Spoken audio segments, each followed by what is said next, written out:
Hi, my name is Frances and I live here at Derry Moylion Farm in the beautiful Towie Valley in southwest Wales.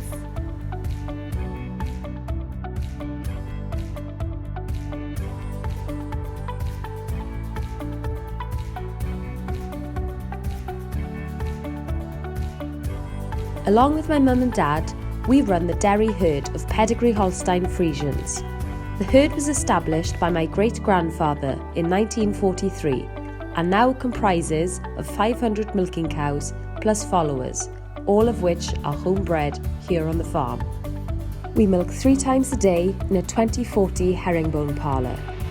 The herd is currently averaging 38 litres at 4.1% butterfat and 3.3% protein.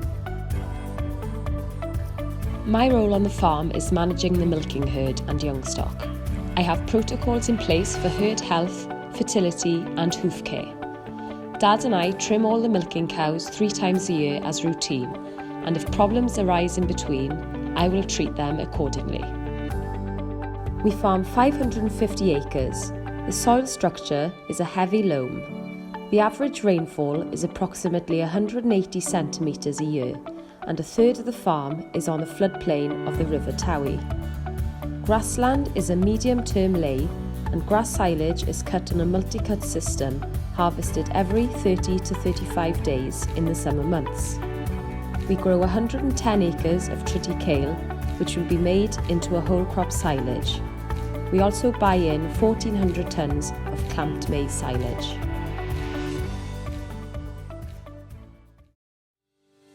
So it's just turned 4 AM and the boys just started milking.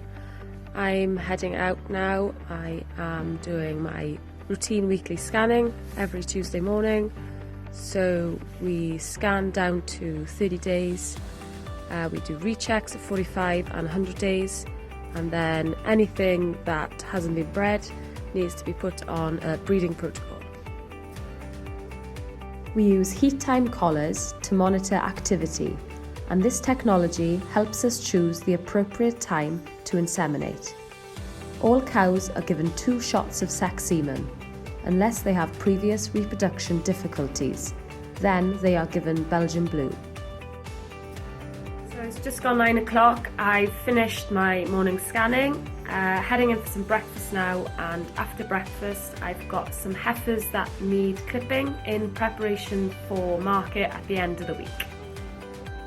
Our age at first calving is currently 23 months, but we are constantly challenging ourselves to reduce it to increase young stock rearing cost efficiency.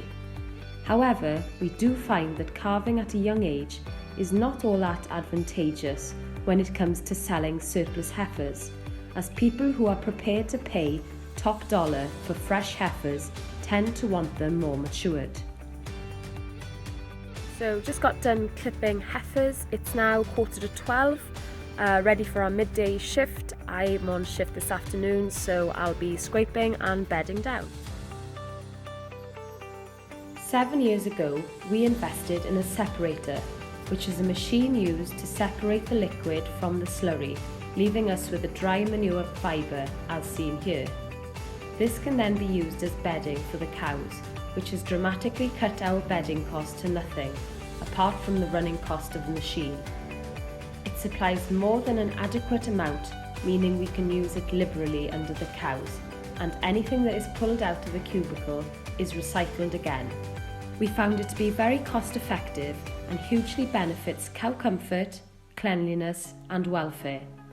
The obvious concern would be udder health, but currently we are running at 100,000 somatic cell counts and have a low mastitis case rate, which we are very pleased with, having been on individual teat selection for selective dry cow therapy for the past 6 years, which has reduced dry cow antibiotic use by 75%.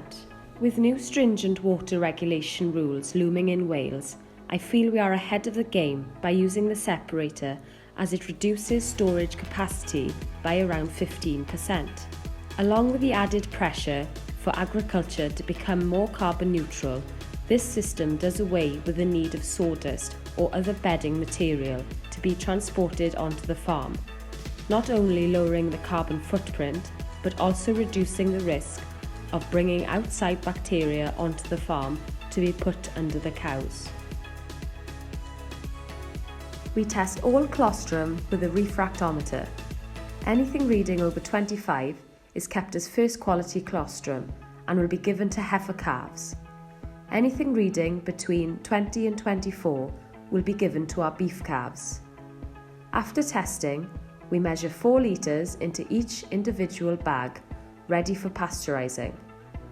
Pasteurisation takes 1 hour at 60 degrees. After that, it is left to cool before freezing, ready for the next new arrivals.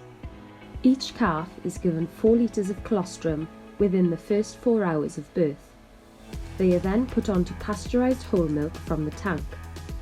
We have recently started adding powder to the milk so that we can feed lower volumes, but the calf will still get the required 1.5 kilos of dry matter intake per day. I feel privileged to live here in the beautiful Towie Valley, be a farmer and to manage this great herd of cows. My life will be committed to give them the best care and attention I can and to overcome any challenges presented to me. I will live as if I may die tomorrow, but I will farm as if I will live forever.